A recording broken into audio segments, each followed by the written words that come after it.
eh. Yung unang anime na napanood ko nung bata pa ako eh. Kaya... O sige, Gilbert, pasensya ka na, pero ngayon, ang protocol sa'yo, no. Kuha-kuha ka.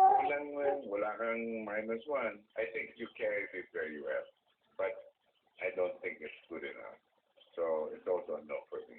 Ako naman, Gilbert, siguro masaya rin ako dahil dumating ka dito, kaya seryoso ako. Para sa'yo mag-yes ako.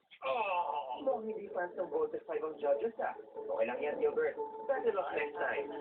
Siguro, baka mag-isip na ako ng baboy strategy sa susunod na season natin.